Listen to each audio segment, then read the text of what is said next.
안 반갑네. 목소리가 영 적네요. 반갑습니다.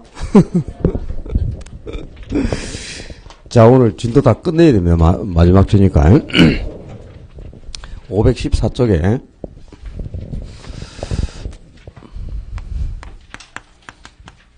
예, 지역 분석하고 개별 분석인데,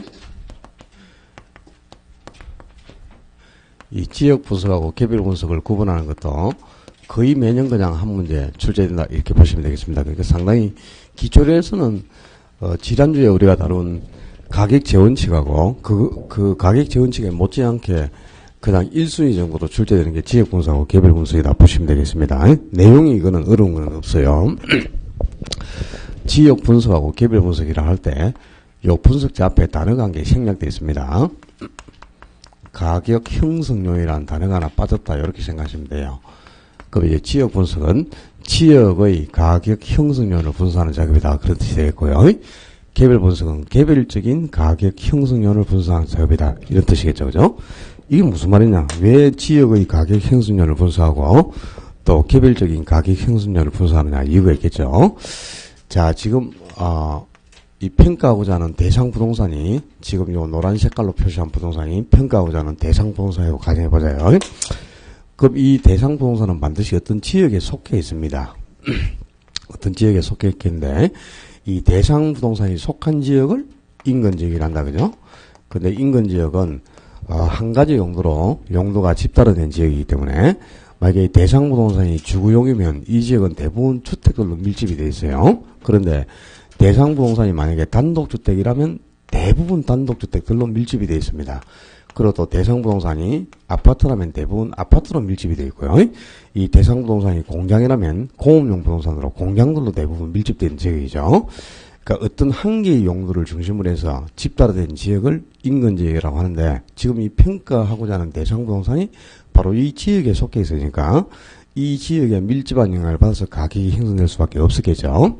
그래서 이 대상 부동산 가격을 평가하려면 먼저 이제 이 지역의 가격 형성률을 분석합니다. 이 지역의 어떤 가격 형성 요인이 대상 부동산 가격에 영향을 미쳤느냐. 이 지역의 가격 형성률을 분석하는 작업이 지역 분석이고 말 그대로 지역의 가격 형성률을 분석한다는 뜻이죠. 그리고 이제 이 지역의 가격 형성률을 분석한 후에 그 후 이제 개별적인 이 평가하고자 하는 바로 대상 부동산의 개별적인 가격 형성률을 분석하는 것. 그게 바로 개별 분석이에요. 그러니까 개별 분석은 개별적인 가격 형성률을 분석하는 작업. 지역 분석은 지역의 가격 형성률을 분석하는 작업이다. 이런 뜻이겠죠. 용어 속에서 답을 찾아야 되겠고요. 근데 우리가 이제 이 지역의 가격 형성도 분석하고 또 평가하고자 하는 대상 부동산의 가격 형성도 분석해서 우리가 확인해야 될 사항이 있겠죠. 뭘 파악하느냐. 그게 이제 초점이 되겠죠. 자, 먼저 이 지역의 가격 형성률을 분석하면서 첫째, 이 지역이 어떤 특성을 보이는 지역이냐. 그러니까 이 지역이 주거지역이냐 상업지역이냐 공업지역이냐. 이 지역의 특성을 판정하고요. 또 그리고 두 번째는 이 지역 내에 속해 있는 부동산이 상당히 많이 있겠죠. 이 지역 내에 속해 있는 부동산들의 평균적 이용 상태가, 그러니까 표준적 이용 상태가 주거용으로 이용되는지 상업용으로 이용되는지 공업용으로 이용되는지, 또 주거용이라면 단독주택으로 이용되고 있는지 대부분, 그리고 뭐 아파트로 이용 중인지 빌라로 이용 중인지, 이렇게 이 지역 내에 있는 부동산들의 표준적 이용을 판정하는 겁니다. 그리고 이 지역 내에 있는 부동산들의 대략적인 가격 수준을 판정하는 작업. 이게 지역 분석이에요. 그래서 이 지역 분석에서 이 지역이 주거지역이다. 또 이 지역 내에 있는 부동산들은 대부분 단독주택들로 이용 중에 있다. 또 이 지역에 있는 부동산들은 대부분 가격 수준이 뭐 1억 정도다 이런 게 밝혀지잖아요. 그러면 이제 이 지역 분석에서 밝혀진 결과를 토대로 해서, 그러니까 지역 분석에서 표준적 이용과 가격 수준이 밝혀지면 이 지역 내에 있는 부동산은 대부분 주거용으로서 단독주택으로 이용 중에 있고 또 가격 수준이 대략 1억 정도라는 게 밝혀졌죠. 그러면 이제 대상 부동산, 바로 이 대상 부동산의 개별적인 가격 형성률을 분석함으로써 바로 평가하고자 하는 대상 부동산입니다. 지역이 아니고 이 대상 부동산이 과연 이제 단독주택으로서 최유효 이용 상태에 있느냐. 대상 부동산의 최유효 이용을 판정하고 그리고 이제 가격 수준이 이 지역에 있는 부동산들은 가격 수준이 대략 1억 정도 하는 게 밝혀졌죠. 그럼 이제 그 범위 내에서 이 가격 수준의 범위 내에서 대상 부동산의 구체적인 가격을 결정하는 거예요. 그러니까 대상 부동산 가격이 1억 200만 원인지 9,700만 원인지 이렇게 구체적인 가격을 결정한다. 그러니까 이제 이 개별 분석은 지역 분석에서 표준적 이용과 가격 수준이 밝혀지면은 그 범위 내에서 개별 분석을 통해 최유효용과 가격을 판정하는 거니까요. 반드시 두 가지 작업 중에 뭐부터 해야 되느냐? 무조건 지역 분석부터 해야죠. 지역 분석에서 표준적 이용과 가격 수준이 밝혀지지 않고서는 개별 분석은 진행을 할 수가 없는 겁니다. 그러니까 반드시 지역 분석이 먼저 이루어지는 선행 분석이고 개별 분석은 지역 분석의 결과를 바탕으로 이루어지는 후행 작업이에요. 어떤 경우에도 개별 분석을 먼저 하는 경우는 없습니다. 그리고 지역 분석은 이제 지역 전체를 분석하고 있죠.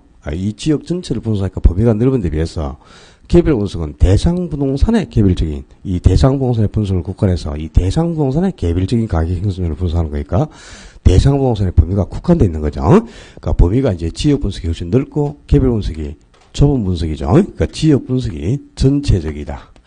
그리고 광역적이고 넓은 범위의 거시적 관점의 분석이 지역 분석이면 개별 분석은 대상 부동산의 분석이 국한되어 있으니까 부분적 분석이죠. 부분적이고 대상 부동산만을 분석하는 거니까 국지적이에요. 그리고 좁은 의미의 미시적 관점의 분석이 개별 분석이다. 그런 뜻이 되겠고요. 자, 우리 지난주에 정리한 것 중에 가격 원칙에서 지역 분석의 이론적 근거가 되는 가격 원칙은 적합의 원칙이었고 벌써 잊어먹었어요. 개별 분석의 근거가 되는 가격 원칙은 균형의 원칙이었습니다. 이것도 구분이 안 되면 큰일 납니다. 자, 여기까지 해서 이제 지역 분석하고 개별 분석을 구분한 건 거의 어려운 게 없어요, 별로.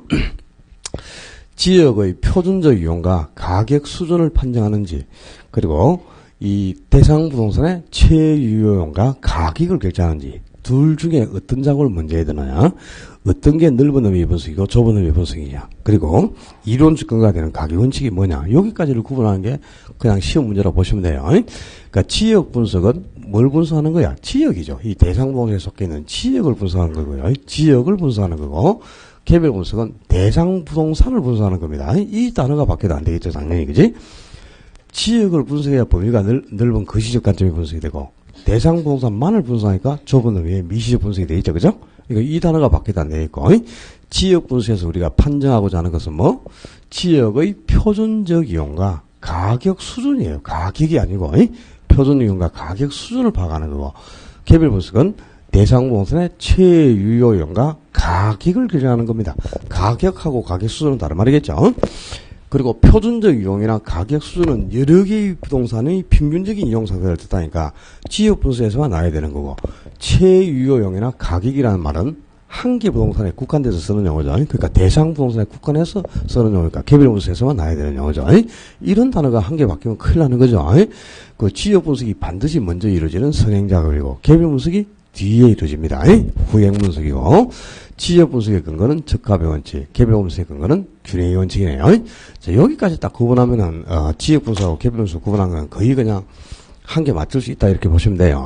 자, 근데, 이 지역 분석이 지역의 가격 형성률을 분석하는 작업이잖아요. 그죠? 지역의 가격 형성률을 분석하는 작업인데, 지역 분석 시에 분석을 해야 될 지역이 인근 지역만 있느냐? 그건 아니다, 이 말이야. 자, 요 인근 지역은 말 그대로, 그죠? 지금 평가하고자 하는 대상 부동산이 직접 속해 있죠.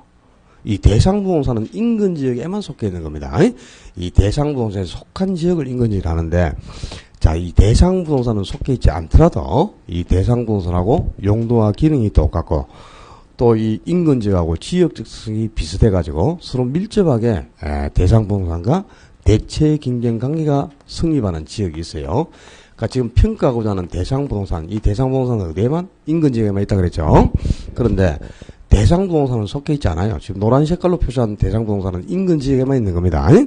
대상 부동산은 속해 있지 않지만 지역적 특성이 인근 지역과 유사하기 때문에 유사 지역이라 하는 겁니다. 이 유사 지역도 이제 대상 부동산 가격 형성에 간접적인 영향을 미치죠. 그래서 이 지역 분석 시에 유사 지역도 포함을 해서 분석을 해야 되고요. 그 다음에 역시 지금 또 대상 부동산은 속해 있지 않더라도 대상 부동산 가격 형성에 간접적인 영향을 주는 지역이 있습니다. 자, 지금 현재 이 지역은 농지로 이용 중에 있는데 주택을 짓기 위해서 택지로 용도를 바꾸고 있습니다. 그 다음에 이 지역은 역시 현재는 공업지로 이용 중에 있어요. 공장들이 밀집돼가지고 공업지로 이용 중에 있는데 주택을 짓기 위해서 주거지로 용도를 바꾸는 중이다 이렇게까지 해봐요. 자, 농지 지역이 택지 지역으로 용도가 변경 중에 있는 지역을 말하죠. 농지 지역이 택지 지역으로 이 농지 지역, 택지 지역, 임지 지역, 큰 지역 상호간의 용도가 바뀌고 있는 지역을 후보지라는 거다. 후보지, 그제? 그 다음에 주거지, 상업지, 공업지, 이 택지적인 주거지, 상업지, 공업지 내에서 용도가 전환되고 있는 이런 지역을 이행지라는 거죠. 그럼 이행지나 후보지는 좀 용도가 한참 변경 중에 있는 지역이죠, 그죠? 용도가 지금 한참 변경 중에 있을 때 우리가 후보지, 이행지라는 용어를 쓰죠. 그러니까 용도가 지금 다른 용도로 변경 중에 있는 이런 지역을 통틀어 주변 용도 지역이라고 합니다. 주변 용도 지역.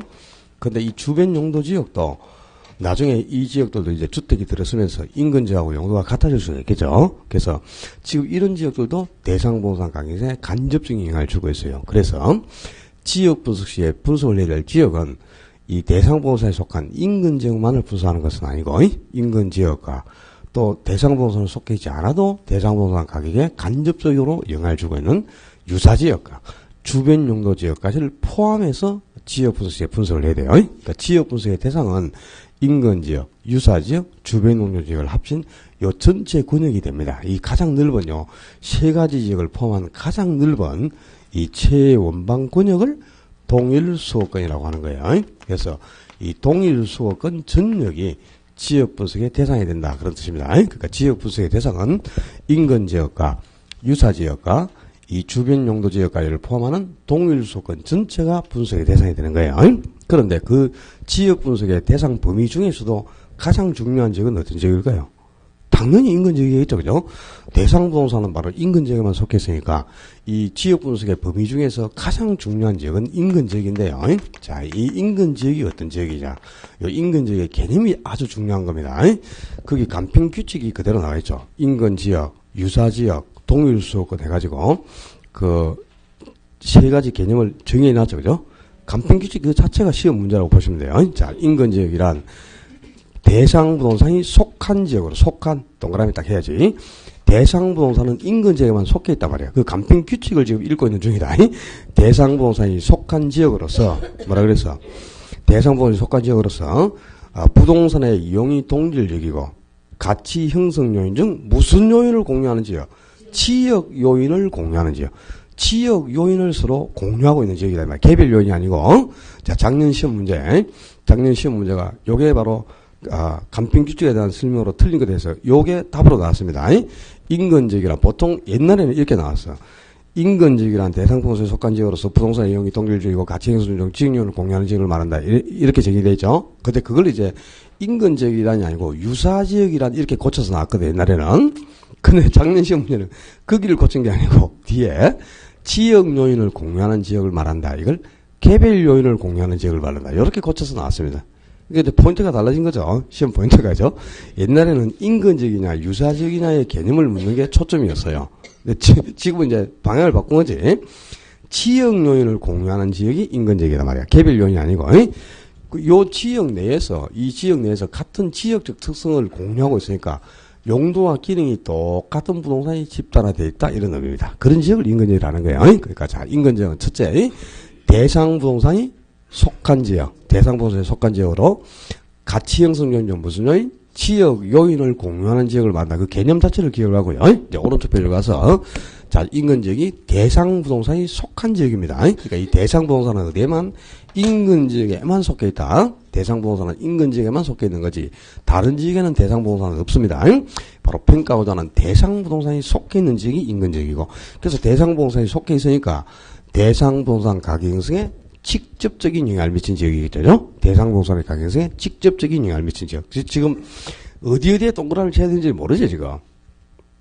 인근 지역, 그 오른쪽 페이지에 인근 지역의 특성 개념에서 나와 있죠. 그러면 대상 부동산이 속한에 딱 동그라미를 쳐야 돼. 그 다음에 대상 부동산 가격 형성에 직접적인 영향을 미쳤단 말이에요. 간접이 아니고 직접 영향을 미친 지역이고. 그 다음에 이 지역은 한 가지 용도로 집단화되니까요. 서로 대상 부동산하고 밀접하게 대체 경쟁 관계가 성립되는 지역입니다. 대상 부동산과 대체 경쟁 관계가 성립되는 지역. 그리고 이 인근 지역이 자, 단독주택이 밀집돼가지고 한 개의 지역으로 이렇게 형성이 됐죠.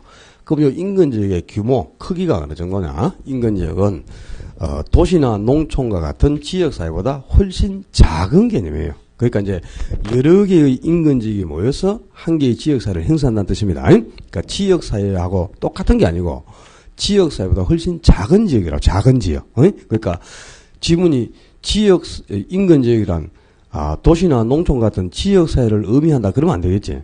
그럼 인근지역하고 지역사회의 크기가 같다는 뜻이니까요. 자, 여러 개의 인근지역이 모여야 한 개의 지역사회를 형성하는 거야. 예를 들면은, 우리가 여기에 상인동이라는 지역사회가 있잖아요. 그럼 이 상인동이라는 지역사회 내에는 단독주택들이 밀집된 인근지역도 있고요. 또 상가들이 밀집된 상업지역으로 특화된 인근지역도 있어요. 또 들어오는 공장이 밀집된 공업지역으로 특화된 인근지역도 있고, 아파트로 밀집된 인근지역도 있겠죠? 또 원투룸이 집중된 인근지역도 있고요. 빌라들이 조성된 인근지역도 있습니다. 이렇게 여러 개의 인근지역이 모여서 한 개의 지역사회를 구성한단 말이야. 그러니까 인근지역은 지역사회보다 훨씬 작은 개념이다. 지역사회하고 같은 게 아니고 지역사회 자체를 의미하는 게 아니고 지역사회보다 훨씬 작은 개념이고, 또 이 인근지역은 용도가 한 가지 용도로 집단화되어 있는 겁니다. 그러니까 주거용이나 상업용이나 공업용, 이런 주거용, 상업용, 공업용, 농업용, 이런 어떤 한 개의 용도를 중심으로 집단화되어 있기 때문에 특정 용도를 중심으로 집단화된 지역, 어떤 한 개의 특정 용도를 중심으로 집단화된 지역을 인근지역이라 하는데요. 이 인근지역이 이제 여기가 단독주택이 밀집돼가지고 주거지역으로서 한 개의 인근지역이 형성됐죠. 그럼 이 인근지역이 계속 고정되어 있을 수는 없고요. 변화 과정을 겪게 됩니다. 그러니까 인근지역은 계속 변화하고 있기 때문에 유동적이고 가변적인 성질을 지닌단 말이야. 고정적이고 불변적인 성질을 지니는 것이 아니고 계속 변화하고 있어요. 인근지역이 계속 변하니까 유동적이고 가변적인 성질을 갖는데, 어떻게 이 인근지역이 변하냐? 인근지역은 5단계를 거쳐서 변해갑니다. 그러니까 첫째, 성장기, 그리고 두 번째, 성숙기, 그리고 세 번째, 쇠퇴기, 그 네 번째, 천이기, 다섯 번째, 악화기. 이렇게 한 개의 사이클을 형성하면서 인근지역이 성장기부터 악화기까지 하나의 사이클을 형성하면서 계속 변화 과정을 겪고 있는 거죠. 그러니까 변화하고 있으니까 가변적이고 유동적인 성질을 갖는 거지 고정적이거나 불변적인 성질을 갖는 것은 아니다 이 말입니다. 자, 인근지역이 5단계를 거치면서 변화가 하는데 왜 인근지역이 변하게 되느냐? 지금 요 지역에 이제 단독주택이 밀집돼 가지고 한 개의 주거지로 지역이 형성되었죠. 근데 이 단독주택이 주택들이 일정 기간이 지나면 철거돼야 되잖아요. 노후화가 되니까. 그래서 이 단독주택이 노후화돼 가지고 불량주택으로 변하면 그 단독주택을 철거하고 그 자리에 재건축을 통해서 고급주택이 들어서죠. 그럼 종전에 이제 이 단독주택에 낙후된 단독주택에는 아주 수준 낮은 저속이 거주하고 있다가 이 주택이 철거되고 없어지면서 새로이 고급주택이 딱 들어서면요, 저속이 완전히 다른 지역으로 빠져나가고 새로 건축된 고급주택에 고속이 이주해 들어오면서 이 지역이 계속 변화 과정을 겪게 된다, 그런 뜻입니다. 그래서 인근지역은 성장기부터 악화기까지 5단계를 거치면서 변화해 가는데, 자, 먼저 이 순서부터 있게 되겠죠. 인근, 이 5단계를 거치면서 변화해 가는 요 한 개의 사이클을 인근지역의 수명현상 또는 인근지역의 생애 주기, 뭐 인근지역의 연령성 여러 가지로 표현합니다. 여기서도 이제 각 단계별 특징을 구분하는 게 초점이겠죠. 자, 뒷페이지 넘겨서 인근지역이 5단계를 거치면서 변화해 간다 그랬는데, 자, 먼저 이제 이 성장기는요, 개발기라고도 합니다. 개발기. 그러니까 지금 현재 이 지역에 낙후된 단독주택이 철거되고 고급주택이 건축되면서 한참 이 지역을 지금 개발하고 있는 중이죠. 그죠? 그래서 개발이 집중된다고 해서 개발이라고 하는데, 이 개발이 이럴 때는 필연적으로 지가가 상승할 수밖에 없죠. 지가가 매우 가파르게 상승합니다. 그러니까 지가가 3번 상승을 보여요. 지가가 3번 상승을 보인다. 지가가 3번 상승을 하면서 지가가 3번 상승을 뭐냐면 지가 3승 법칙. 지가 3승 법칙 3번 상승한다는 거죠. 지가가 3번 상승하는 이 3승 법칙에 따라서 가장 가파르게 지가가 상승을 보이는 시기가 성장기입니다. 그러니까 성장기는 지가가 매우 가파르게 상승하니까 지가 상승률이 최고입니다. 지가 상승률이 가장 높은 시기에 지가 상승률이 최고로 높은 시기다. 상승률이. 왜 이렇게 지가가 최고로 가파르게 상승을 보이냐? 자, 지가 3승 법칙은 지가가 3번 상승하는 거죠. 자, 이 지역을 개발하겠다. 개발 계획이 발표되면 집가가 한번 상승해요. 그리고 또 이 지역에 개발에 착수한다? 개발에 착수하면 한 번 더 집가가 상승합니다. 그리고 또 여기에 개발이 종료되잖아요? 그럼 개발이 종료될 때 또 한 번 집가가 상승해요. 그래서 개발 계획이 발표될 때, 또 개발에 착수했을 때, 개발이 종료되었을 때 각각 집가가 한 번씩 상승해서 3번 상승을 보여요. 이렇게 집가가 3번 상승을 보이는 집가 3승 작용에 따라서 매우 가파르게 상승률을 보이는 시기가 성장기란 말이야. 그래서 성장기 그러면 가장 먼저 딱 떠올려야 게 뭐가 최고? 집가 상승률이 최고로 높은 시기면서요. 이때는 여기에 거주하던 낙후된 주택에 거주하던 저소득이 완전히 빠져나가고 고소득이 집중적으로 요 고급주택이 유지에 들어오겠죠. 그러니까 주민의 유동이 매우 활발하게 전개됩니다. 주민이 활발하게 이동을 하죠.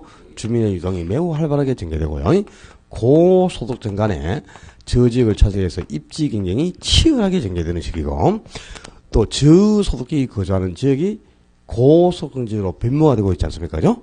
저소득 주택을 재개발, 재건축해서 고급주택에 변모시키니까 고소득이 대신 사용을 전환하고 있죠. 저소득 주택이 고소득 사용으로 전환된다. 이게 무슨 여가? 상향여가다. 상향여가가 아주 활발하게 전개됩니다.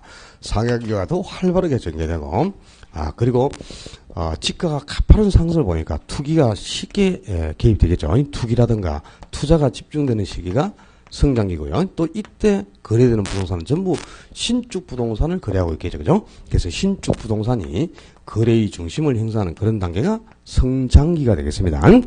그리고 성장기를 지나면 이 지역에 개발이 완료된과 동시에 이 새로 건축된 고급주택에 입주가 다 끝나거든요. 그럼 주민은 거의 이동하지 않고 또 성장 때 가파르게 상승을 보이던 집가가 최고 수준에서 안정돼 있거나 가볍게 이렇게 상승을 보여요.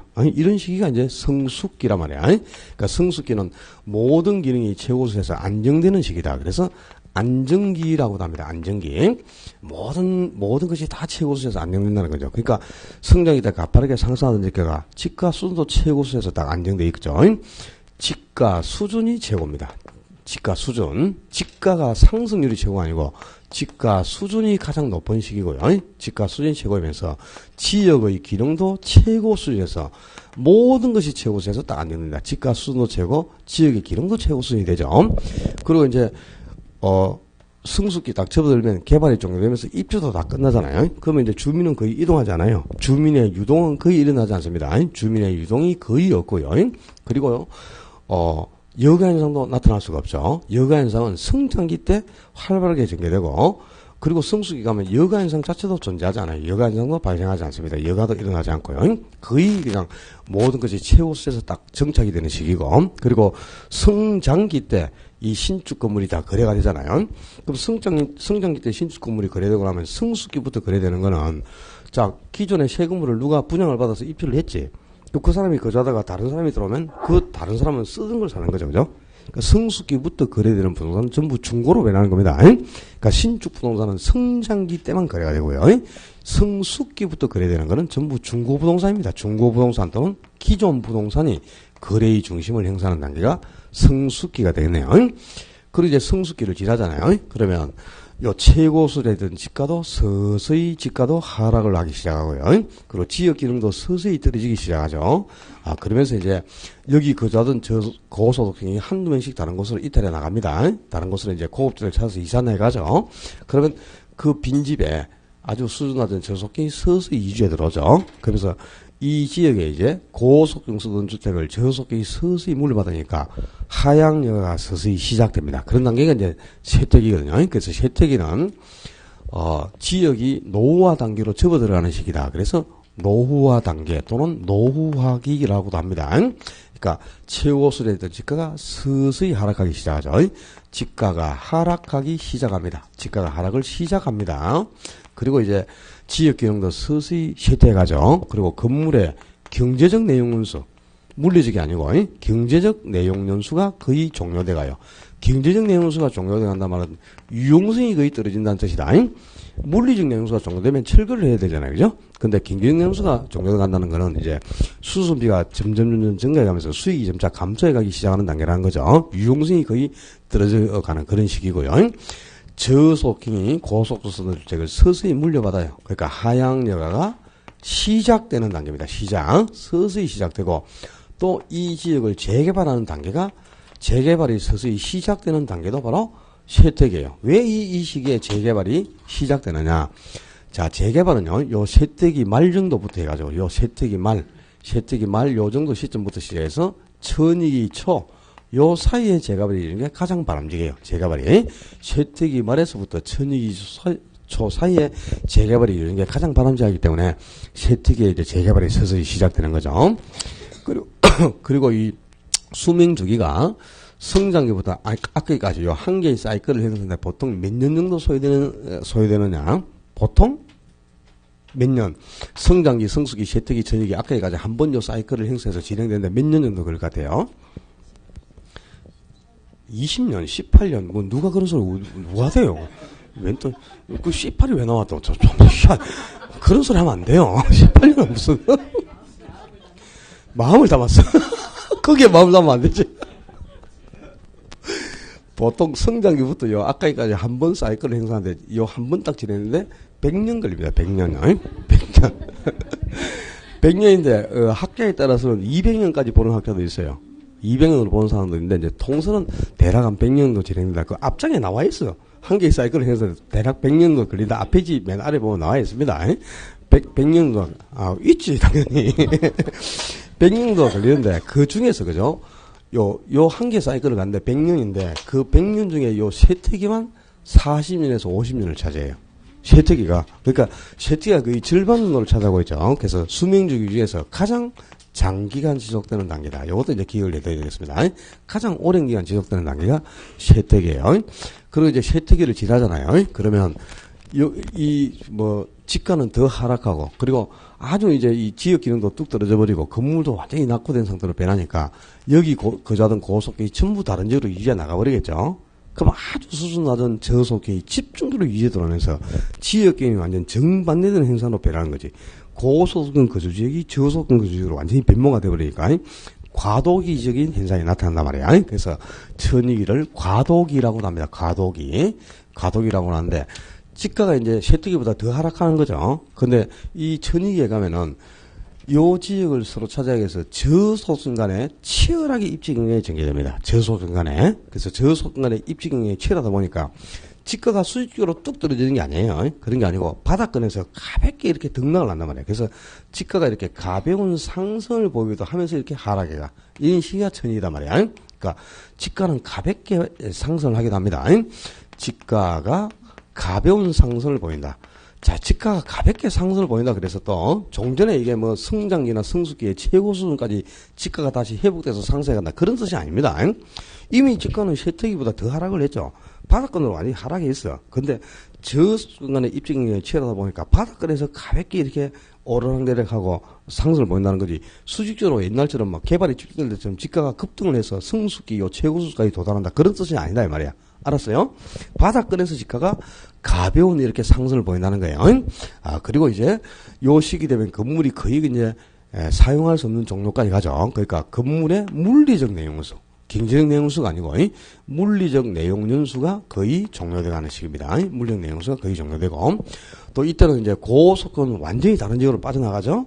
그리고 저속이 집중적으로 들어오니까 주민의 유동도 매우 활발하죠. 주민이 활발하게 이동합니다. 주민의 유동도 매우 활발하고, 그리고 또 저소득층 간에 이 지역을 차지해서 입지 경쟁이 치열하게 전개되는 거죠. 그죠? 그래서 지가가 가벼운 상승을 보이기도 하고요. 고속층 지역이 완전히 저속층 지역으로 변모되니까 하향 여가가 어떻다? 매우 활발하게 전개되는 겁니다. 완전히 그냥 저속층 지역으로 변경이 되면서 하향 여가 아주 활발하고, 그리고 이 시기까지 재개발을 해야 되잖아요. 그죠? 그러니까 재개발도 집중이 되는 거죠. 재개발도 아주 활발하게 전개됩니다. 그러니까 이제 천이기하고 쇠퇴기를 구분하는 거는, 쇠퇴기는 하향 여가나 재개발이 서서히 시작됐잖아요. 그죠? 시작되는 단계고, 그리고 천이기는 재개발이라든가 하향 여가가 아주 활발하게 전개되는 겁니다. 요런 게 이제 요 두 시기를 구분하는 포인트예요. 재개발이 활발하냐 시작되느냐, 하향 여가가 시작되는 단계니 활발하게 전개되는지, 이런 거 가지고 구분해야지. 지가가 하락을 시작했는지 가볍게 상승을 보이도 하는지, 이런 게 이제 구분 포인트가 되겠고, 그 다음에 요 천이기까지 이제 재개발이 이루어지죠. 그죠? 재개발은 쇠퇴기 말에서 천이기 사이에 하라 그러죠. 요 시기까지 재개발이 이루어지면은 악하기는 오지 않습니다. 악하게는 도래하지 않고요. 개발이 다시 개발이 진행되는 거죠. 그러면서 성장기로 다시 되돌아가 버린단 말이야. 그러니까 이 악하기는 이제 요 쇠퇴기나 천이기의 재개발이 이루어지지 않는다면 다시 악하기가 도래하겠죠. 악하기가 도래하는데 만약에 재개발이 이루어지면 악하기는 오지 않고 바로 성장기로 다시 가는 거예요. 그럼 수명주기가 그만큼 짧아져 버리겠죠. 그죠? 악하기 안 올 만큼. 근데 이제 요때까지 재개발이 이루어지지 않는다. 재개발이 진행이 안 된다면은 악하기가 오겠죠. 근데 이 악하기는 앞시기까지 재개발이 되면 지역이 다시 또 변모되면서 새로 태어나는 거죠. 그래서 악하기는 지역이 다시 태어날 수 있는 시기다. 그래서 소생기라고 나눠요. 소생기. 지역이 다시 태어난다 그랬어요. 소생기라고 나는데 만약에 이제 전이까지 재개발이 전개가 안 되면은 어떻게 될까요? 악하기는 완전히 그냥 지역이 피폐한 상태로 변해버리겠죠. 설lâm 직전 단계까지 변하면서요. 완전히 그냥 불황자라든가 뜨돌이가 그냥 집중적으로 들어오고 여기 원래 거주하던 원주민들은 다 빠져나가죠. 그리고 그냥 막 진짜 설lâm 직전 단계로 빈민촌으로 전락을 하면서요. 피폐한 상태로 그냥 변해버리는 시기가 악하게 되겠습니다. 그래서 인근지역은 이렇게 성장기부터 악하기까지 5단계를 했습니다. 변화해 가는데 근데 시험 포인트가 있겠죠, 이제. 자, 이 인근지역의 수명주기에서도 지역 분수가 개별 분수를 직접 물을 때는 지문에 한두 개 등장해요. 이 수명주기별 특징이. 가장 시험에 많이 나오는 포인트를 알아야 된다. 자, 성장기는 뭐가 최고? 지가 상승률이 최고나 상승률이 최고고 성숙기는 지가 수준이 최고인 겁니다. 이 지가 수준이 최고하고 지가 상승률이 최고하고 다른 말이죠. 상승률이 최고라는 것은 가파르게 지가 상승을 보인다는 뜻이고 수준이 최고다 이 말은 가장 높은 수준에서 안정되어 있다는 뜻입니다. 그러니까 이게 용어가 다르니까 요 두 개를 구분하는 게 가장 시험에 많이 등장해요. 여러분이 가장 많이 듣는 거다. 성장기는 지가 상승률이 최고, 성숙기는 지가 수준이 최고, 그 다음에 쇠퇴기는 하향여가나 재개발이 시작되는 단계예요. 하향여가나 재개발이 서서히 시작되고, 그리고 천이기는 하향여가나 재개발이 매우 활발하게 전개됩니다. 그죠? 가장 시험에 많이 나오는 거예요. 그리고 신축 부동산은 신축 부동산은 성장기에만 거래가 되고, 성숙기 이후부터는 전부 기존 부동산, 중고 부동산이 거래의 중심을 행사합니다. 그 다음에 쇠퇴기는 건물의 경제적 내용수가 거의 종료되어가는 시기고요. 천이기는 건물의 물리적 내용수가 거의 종료되어가는 시기죠. 이런 게 이제 아주 중요한 포인트고요. 특히 여러분을 아프게 하는 지문이 있다. 시험에 나오면 거의 틀리죠. 자, 봐봐. 성장기도 지가가 매우 가파르게 상승을 보이고 주민이 활발하게 이동하고 있죠. 주민의 유동이 활발하고 입지 경쟁도 치열합니다. 그리고 여가현상도 활발하게 전개되죠. 그 다음에 천이기도 그죠? 주민의 유동이 활발하고 입지 경쟁도 치열하게 전개되고 여가현상도 활발하게 전개되면서 지가도 가벼운 상승을 보이죠. 그죠? 고로 성장기와 천이기는 유사한 특성을 보인다. 성장기와 천이기는 유사한 특성을 보인다. 맞아, 틀려요. 그런 수라면 그 길로 그냥 바로 내년에 만날 가능성이 높아집니다. 유사한 특성을 보이는 게 아니고 완전히 상반된 특성을 보이는 거죠. 그죠? 성장기는 지역 기능이나 가격 수준이 최고 수준에서 급피지를 타고 전개되는 시기면서 그죠? 아주 좋은 쪽으로 기능이 결합되고 있잖아요. 근데 천이기는 완전히 저속경이 집중적으로 유지에 들어오면서 지역이 이 피폐한 상태로 들어가는 단계죠. 한 개는 최고점을 내서 하나는 바닥을 내서 나가는데 어떻게 유사하겠습니까? 그죠? 여자로 비하면 성장기는 22세예요. 천이기는 82세예요. 무릎팍에 바람 들어오는 시기란 말이야. 근데 두 사람 특성이 유사하다 그러면 22세 아가씨 열받겠죠. 그러니까 유사하다 그러면 안 돼요. 완전히 상반된 특성을 보이는 겁니다. 유사한 특성이 아니고 이런 게 이제 상당히 어려운 거예요. 그러니까 잊어버리면 안 되겠어요. 자, 이렇게 인근지역은 성장기부터 악하기까지 5단계를 거쳐서 변화해 가는데 이 인근지역이 한 개의 사이클을 형성하면서 변화해 가는 흐름을 보니까 마치 사람이 태어나서 숨을 거두는 과정과 흡사하다 이 말입니다. 그래서 요 인근지역의 사이클을 생애의 주기 또는 수명 현상, 연령성 이렇게 표현하는 겁니다. 요 성장기하고 성숙기의 차이, 또 쇠퇴기하고 천이기의 차이점을 좀 기억해 두시고요. 자, 그리고 이제 두 번째 인근지역 외에 요 유사지역, 요 유사지역은 지금 대상부동산은 속해 있지 않죠. 대상부동산은 어디에만?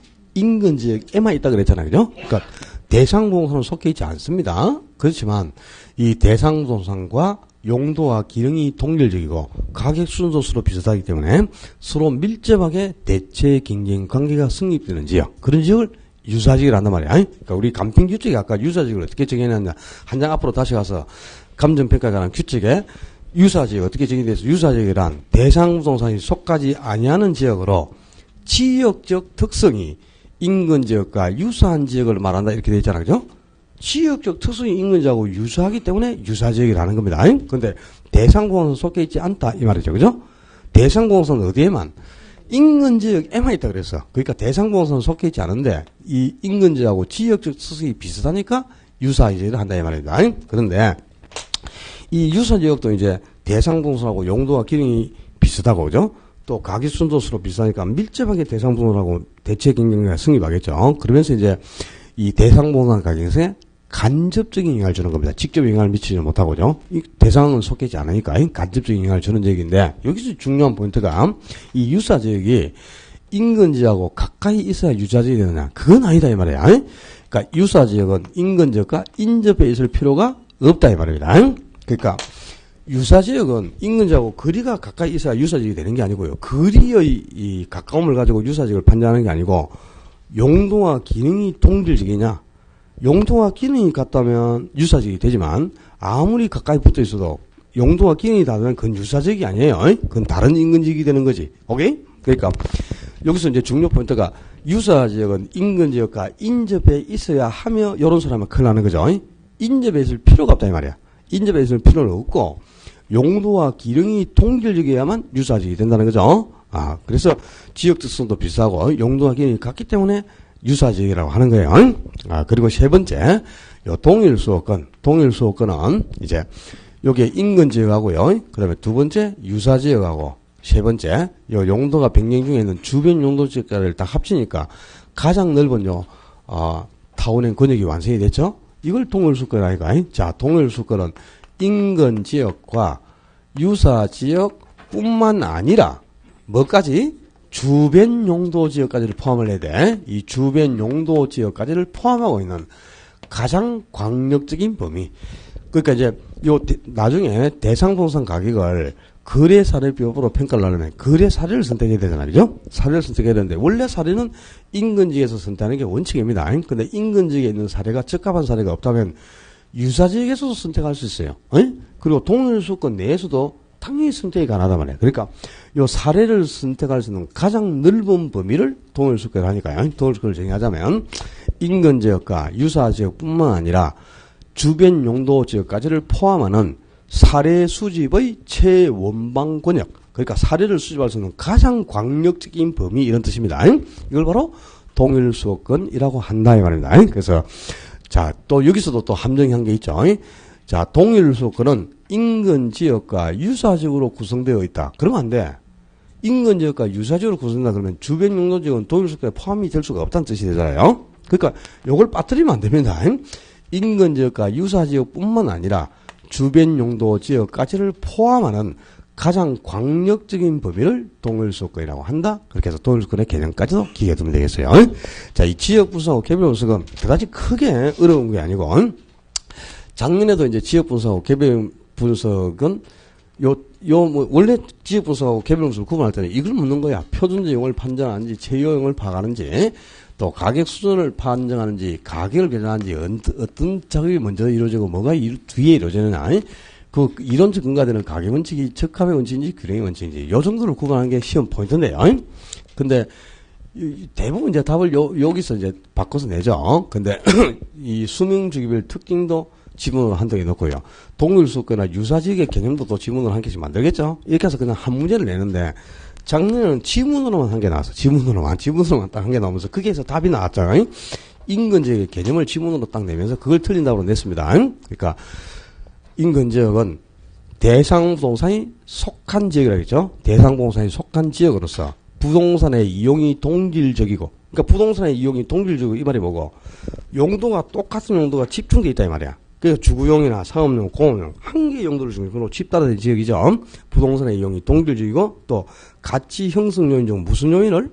지역 요인을 공유하는 지역. 그러니까 지역 요인이 똑같기 때문에 그게 한 개의 지역으로 집단화돼서 인근지역으로 형성된다. 그런 뜻이 되겠습니다. 그러니까 인근지역의 개념하고 유사지역 개념, 동일수의 개념이 간평주제에 그대로 정의가 나와 있잖아요. 그죠? 그 정의 자체를 그대로 좀 기억을 해줄 필요가 있고요. 자, 지금까지 이제 지난주부터 우리가 지금까지 정리한 게 감정평가 기초이론이에요. 기초이론인데 기초이론에서는 보통 2문제 아니면 3문제 정도가 나올 거라 그랬잖아요. 근데 1순위로 올해 시험에서 1순위로 기초해서 나올 거는 뭐? 가격제원칙입니다. 가격제원칙이 기초에서 원래 제일 중요한데 작년에 안 나왔기 때문에 올해 가격제원칙이 안 나오면 시험 문제가 아니에요. 그거는 반드시 나와요. 반드시 그냥 99.9999% 가격원칙 딱 1순위로 나옵니다. 그 가격원칙 한 문제, 가격원칙도 11가지 원칙이 있었지만 그 중에 5가지 원칙을 기억하라 했죠. 제일 중요한 게 균형의 원칙, 두 번째 적합 원칙, 그리고 이제 세 번째 기억할 게 변동의 원칙하고, 그리고 네 번째 수익 배분의 원칙, 다섯 번째 대체의 원칙. 요 5가지 원칙을 좀 기억해 놔라 그랬는데, 그 가격 원칙 5개 원칙 기억하면은 어느 정도 한 개 맞출 수 있다고 보시면 돼요. 그 다음에 두 번째 중요한 거는 바로 지금 다룬 지역 분석과 개별 분석입니다. 요게 두 번째로 중요하고요. 그 다음에 또 문제가 나올 수 있는 게 지난주 정리한 것 중에 감정평가의 분류에서, 그죠? 감정평가의 분류에서 감정평가는 원칙은 대상 물건마다 개별로 향하여야 한다. 개별평가가 원칙이라고 그랬잖아요. 그죠? 근데 예외적으로 이제 한 개 물건을 2번 이상 평가하는 것도 있죠. 하나의 물건이 가치를 달리하는 경우에는 무슨 평가한다? 구분 평가한다. 구분 평가. 구분 평가를 하죠. 그죠? 주상복합 건물처럼 물건이 하나지만 가치가 다르다. 그때는 구분해서 평가한다 그랬어요. 구분 평가. 그리고 2개 이상 물건이라 하더라도 원칙은 개별적으로 한 개 물건 각각 한 번씩 평가하는 게 원칙이죠. 그래서 간평규칙 7조에서는 개별평가 원칙이 기준이에요. 개별평가를 원칙으로 합니다. 근데 2개 이상 물건, 2개 이상 여러 개 물건이 일체로 거래되거나 용도상 불가화의 관계가 있을 때는 한 번에 싸잡아서 평가하는 거죠. 이게 무슨 평가? 일괄 평가하는 거죠. 그죠? 그리고 2개 이상 물건이 일체로 이용 중에 있으면 원래 일괄 평가를 해야 돼. 그런데 그 일체로 이용 중에 있는 물건의 일부분에 대해서 특수한 목적이나 합리적 이유가 있다면 그 합리적 이유가 있는 일부분을 평가하잖아요. 그죠? 그게 무슨 평가? 부분 평가다. 부분 평가. 그리고 토지와 건물로 구성되어 있는 복합부동산이 있는데 지금 토지 위에 건물이 존재하고 있어요. 건물이 있지만 건물은 없다고 보고, 즉 건물을 철거하는 전제하에 토지만 딱 남았다고, 토지만 독립된 부분으로 토지만을 평가하는 것을 독립평가라고 했죠. 건물을 철거하는 전제하에 토지만을 평가한다. 토지만 독립된 부분으로 보고 평가한단 말이야. 그래서 독립평가라고 그랬잖아요. 그 감정평가의 분류에서도 한 개 정도 나올 수 있어. 그리고 이제 기출에서 지문으로, 독립적으로 한 문제는 안 나오지만 지문으로 등장하는 것들이 뭐냐? 기준 시점이라는 용어고요. 시장 가치입니다. 자, 기준 시점은 감정평가 가격을 결정하는 기준이 되는 날짜다. 근데 원칙적으로 기준 시점은 언제로 한다? 가격 조사를 완료한 날, 가격조사 완료일인데 의뢰인이 미리 기준점을 정해주는 경우가 있어요. 그럼 그 미리 정해진 날을 기준점으로도 정할 수 있어요? 어떤 경우에? 가격조사가 가능한 경우에만 미리 정해진 날을 기준으로 할 수 있는 겁니다. 아니, 가격조사가 불가능하다면 아무리 미리 기준점을 정해줘도 그날로는 가격을 평가할 수 없어요. 그 다음에 간평규칙 제5조에서 감정평가 가격은 뭘 기준으로 결정한다? 시장 가치를 기준으로 결정한다. 시장 가치 기준 원칙을 처음에 해놨죠? 근데 이 시장 가치는 5가지 요건이 구비되는 가격이야. 시장 가치는 첫째, 통상적인 시장에서, 두 번째, 충분한 기간 거래를 위하여 공개된 후, 세 번째, 물건의 내용에 정통한 당사자 사이에, 네 번째, 신중하고 자발적인 거래가 있을 경우, 다섯 번째, 성립될 가능성이 가장 높다고 인정되는 가액. 요 5가지 요건이 구비되는 가격이 시장 가치잖아요. 그래서 감정평가가 부동산 가격을 평가할 때는 시장 가치를 기준으로 결정한다. 항상 5가지 요건이 구비되는 상태에서 거래가 된다면 어느 정도가 되겠다는 걸 평가하라고 말이야. 근데 시장 가치가 아닌 시장 가치 이외의 가치를 기준으로 가격을 평가하는 경우도 있었죠. 3가지 예외가 있다. 법령에 다른 규정이 있을 때, 감정평가 의뢰인이 요청할 때, 또 사회 통념상 필요하다고 인정될 때, 그 3가지에 한해서는 시장 가치 이외의 가치를 기준으로 결정할 수 있다 그랬죠. 그죠? 그 정도까지 정리하면은 기출에서 나오는 거는 2문제 아니면 3개 정도는 득점할 수 있다고 보시면 돼요.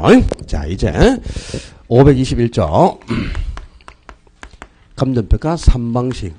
이제 여기서부터가 정말 지금까지 우리 다룬 기초에는요, 그것도 어려운 것도 별로 없어요. 지금부터가 이제 괴로운 거지, 그죠?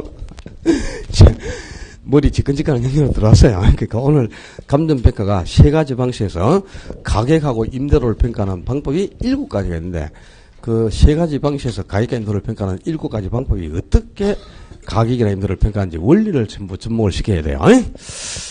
자, 감정평가사가 지금 A라는 물건의 가격을 평가하고 난다. 그럼 가격을 평가할 때는 어떤 기준이 있어야 되겠죠, 그죠? 예, 가격을 평가하는 세 가지 기준을 가격 삼면성이라고 합니다. 가격을 평가하는 세 가지 기준 이런 뜻이죠. 첫째는 이 물건이 어느 정도 비용이 투입되어 생산되었느냐. 투입된 비용을 고려하여 가격을 평가합니다. 그걸 비용성이라고요. 두 번째는 지금 A 정도 되는 물건이 현재 시장에서 어느 정도 수준에 거래되고 있는가. 현재 시장에서 거래되는 수준을 참조해서 가격이 얼마다고 평가를 해요. 이걸 시장성이라고요. 세 번째는 이 A라는 물건이 장래 어느 정도 수익을 산출해 줄 수 있는가. 장래 산출할 수익에 착안해서 가격을 평가할 수 있어요. 이렇게 가격을 평가할 때는 얼마의 비용이 투입되어 생산되었느냐. 현재 시장에서 어느 정도 수준에 거래되고 있느냐. 또 장래 어느 정도 수익을 산출할 것이냐. 요 세 가지에 초점을 두고 가격을 평가하는 거예요. 이 가격을 평가하는 세 가지 기준을 가격 삼면성이라고요. 감정평가는 요 가격 삼면성에 기초해서 세 가지 방식으로 방식이 나뉘게 됩니다. 그래서 감정평가를 3방식이라고 하는 거예요. 방식이 세 가지니까. 자, 비용성에 입각해서 평가를 하는 방식이 원가 방식. 그리고 시장성에 착안한 방식이 비교 방식. 이런 게 바뀌면 큰일 나는 겁니다. 그 다음에 수익성에 착안한 방식이 수익 방식이에요. 왜 원가 방식이 비용성에 착안했냐. 이 비용하고 원가는 같은 말이에요. 생산 원가 이꼬르 생산 비용 같은 말이죠. 그러니까 원가 방식은 투입된 생산 비용, 생산 원가에 착안해서 가격을 평가한단 말이에요. 그래서 비용성에 입각한 방식이라는 거고 원가나 비용이 같은 말이니까. 그러면 비교 방식은 왜 또 시장성에 착안한 방식이냐. 비교 방식은 시장에서 거래된 사례와 비교를 해서 가격을 평가하는 거예요. 그래서 시장에서 거래가 된 사례와 비교를 해서 가격을 평가하니까 시장성에 입각한 방식이라는 뜻입니다. 그리고 수익 방식은 장래 산출할 수익이 어느 정도냐. 장래 산출할 수익을 가지고 가격을 평가해야 되니까 수익성에 착안한 방식이다. 그런 뜻이에요. 이게, 자, 원가 방식이 비용성에, 비교 방식이 시장성에, 수익 방식이 수익성에 착안한 방식이다. 이런 게 바뀌면 큰일 나는 겁니다. 그리고 방식은 이렇게 세 가지 방식이 있는데 각 방식마다 가격을 평가하는 방법과 임대료를 평가하는 방법이 각각 따로따로 다 존재해요. 그러니까 각 방식마다 가격을 평가하는 방법이 있고 임대료를 평가하는 방법이 있으니까 방법은 원래 6가지가 되겠죠. 가격과 임대료를 평가하는 방법으로 6가지로 나뉘겠지만 이 비교 방식에서는 가격을 평가하는 방법이 한 개가 더 있어요. 비교 방식에서는. 그래서 감정평가는 세 가지 방식에서 가격을 평가하는 방법이 지금 보니까 몇 가지고? 4가지죠.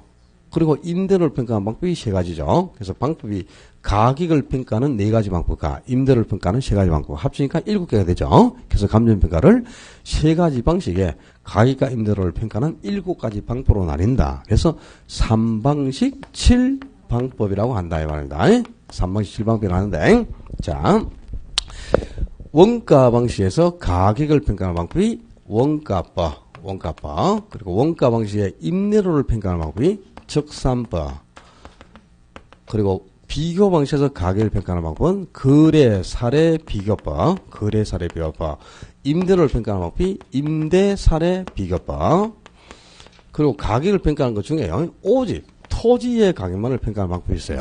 비교 방식에서 토지의 가격만을 평가하는 방법이 공시지가 기준법. 공시지가 무슨 법? 기준법. 거래 사례 무슨 법? 비교법. 비교하고 기준이라는 용어를 바꾸면 조지비립니다. 뭐 또 거래 사례 기준법, 뭐 임대 사례 기준법, 공시지가 비교법 이런 사람은 그 길로 한 개 틀려가지고 지금 이 자리에 앉아있는 사람도 있어요. 그러니까 이게 비교하고 기준이라는 용어가 바꾸면 절대 안 돼. 공시가는 기준법이고 거래사례나 임대사례는 비교법이라 하는 거다. 오케이? 용어 자체가 진짜 상당히 어려운 용어들입니다. 이 용어 자체가 바뀌면 큰일 난다요. 그러면 수익 방식에서 가격을 평가하는 방법이 수익환원법. 그리고 임대료를 평가하는 방법은 수익분석법. 이것도 용어가 애매모호하잖아요. 이제. 환원법은 수익환원법은 가격을 평가하는 방법이고 수익분석법이 임대료를 평가하는 방법이에요. 그러니까 이제 감정평가는 이렇게 3가지 방식에서 가격과 임대료를 평가하는 7가지 방법으로 나누는데 거기 보면은 그 522페이지가 거기 보면 간평규칙 제11조 조문이 나와있죠. 그 조문 자체가 작년에 한 문제였어요. 그러니까 자, 첫째 원가 방식은 가격을 평가하는 원가법, 임대료를 평가하는 적산법이 있는데, 그죠? 요거는 무슨, 가격 산수 어디에 착안한 거? 비용성에 관한 방식이잖아요, 그죠? 비용성에 착안한 방식입니다. 그 다음에 시장성에 입각한 비교 방식은 가격을 평가하는 거래사례 비교법, 임대료를 평가하는 임대사례 비교법 및 또 공시가 기준법이 한 개 더 있잖아, 지금, 그죠? 한 개 더 있고요. 그 다음에 또 수익성에 착안한 방식을 수익 방식이라는데, 이 수익 방식에서 가격을 평가하는 게 수익하는 법이고, 임대를 평가하는 게 수익 분석법이죠. 이 가격을 평가하는 수익하는 법과 임대를 평가하는 수익 분석법은 3방식 중에 무슨 방식에? 수익 방식에 들어간 거다. 이게 원가 방식이나 비교 방식이 아니고, 거기에 간평기 조문, 11조 조문을, 그죠? 그대로 한 문제를 딱 내가지고, 여기에 비용성의 기여, 그리고 공시가 기준법의 니은, 그리고 수입 방식의 디귿, 이렇게 해가지고, 기역, 니은, 디귿에 들어갈 말이 올바르게 배열된 것은, 이게 작년 시험 문제인데, 그죠? 이걸 공시가 기준법을 갖다가, 이게 4번이 답이었는데, 1, 2, 3번은 공시가 비교법이라고 내놨어. 공시가 비교법. 1, 2, 3번은 전부 다. 그러니까 이게 비교인지 기준인지 이게 안 보여요, 안 보여. 그냥 공시가 기준법인데, 그 공시가 비교법이라고 바꿔놨는데도 같은 용어인 줄 알아, 그냥. 그래서 1번에 비용성, 공시가 비교법, 수입 방식 나오니까, 어이구, 보자마자 1번 바로 찍어갖고, 그 길로 그냥 한 개 털면. 용어가 그러니까 정확히 봐야 됩니다. 이게 비교법인지 기준법인지. 작년에 기준이라는 용어를 비교로 바꿔가지고, 진짜 참 어떻게 그렇게 낼 수가 있는지 몰라요. 차라리 이걸 공시가 기준법을 안 넣고, 아예 다른 용어 자체를 넣거나, 여기에 원가법을 넣거나, 이렇게 틀리게 내거나, 수익하는 법을 여기에 넣어서 틀리게 내는데, 요 용어 자체를요, 공시가 기준법을 공시가 비교로 바꾼다. 이게 어떻게 요런 발상 자체를 했는지를 모르겠다니까. 그러니까 이제, 원래 시험에 나오는 형태는, 요 방법이, 이 공시가 기준법이 들어갈 게 이게 아니고 수익하는 법이라든가, 거래사례 비교법이나 요런 걸 넣어서 틀리게 내겠죠, 그죠? 그렇잖아요. 여기도 수익 방식이 아니고 원가 방식이나 비용식을, 비교 방식을 넣거나, 여기는 또 비용성 대신에 시장성이나 수익성을 넣어가지고 틀리게 내겠죠? 그게 원래 정석으로 나오는 문제잖아요, 그죠? 근데 이게 용어 자체를 요거 기준을 비교로 딱 바꿔가지고, 쫀쫀하게, 그죠? 진짜 참 쫀쫀하게 하면 그 사람은 정말 머리를 많이 쓴 출제위원이에요. 정말, 그죠? 조심을 해라는 뜻이죠. 문제를 읽을 때, 그죠? 그렇지 않습니까? 그러니까, 덜렁대가지고 그냥 다 틀리는 거죠, 실제는요. 이런 거는, 실제는 3방식에서 요 기본적으로 이 문제 낸 거는 점수를 주기 위한 문제죠. 실제는 난이도 학급에 점수를 주는 문제인데, 그죠? 진짜입니다. 엄청나게 틀리시면 아마 절반 정도는 다 틀렸을걸요? 거의 반 정도가 틀렸을 겁니다, 요 문제를. 그러니까, 그 문제를 읽을 때도 조심성을 갖고 읽어야 됩니다. 조심성을 가지고. 알았죠? 물론 시간이 부족하고, 아이고, 또 빨리 개론 풀고 민법 풀어야 되는데, 이래가지고 보자마자 착 찍어 넘어가고, 한 번이나 좀 생각을, 그죠? 유심히 좀 보면 되는데, 눈을 좀 크게 이제 떠야 돼, 올해부터는요. 자, 오늘 이제, 세 가지 방식에서 가격과 임대료를 평가하는 7가지 방법이 있는데, 일단 요 틀부터 잡아야 됩니다. 요게 이제 3방식의 체계니까, 그죠? 각 방식이 어디에 기초한 것이냐, 그리고 각 방식에서 가격을 평가하는 방법과 임대료를 평가하기 뭐냐, 이게 서로 바뀌면 큰일 나는 거죠. 원가법은 원가 방식에서 가격을 평가하는 방법, 수익하는 법은 수익 방식에서 가격을 평가하는 방법이에요. 그 다음에 임대사례비교법은 비교 방식에서 임대료를 평가하는 겁니다. 원가 방식에서 임대료를 평가하는 방법은 적산법이란 말이야, 그죠? 요런 게 절대 바뀌면 안 되는 거죠. 수익 방식에서는 임대료를 평가하는 법이 수익 분석법이잖아요. 이게 여기에 가도 안 되고, 요게 일로 가도 안 돼. 서로 바뀌면 안 된다, 이 말이야. 그래서 요 틀부터 먼저 잡아놓고, 이제, 각 방식에서 가격과 임대료를 평가하는 7가지 방법이 어떤 원리로 가격이나 임대료를 평가하는가. 요걸 이제 지금부터 한 개씩 정리해 가야 돼요. 거기서부터 시작하겠습니다. 시작하고.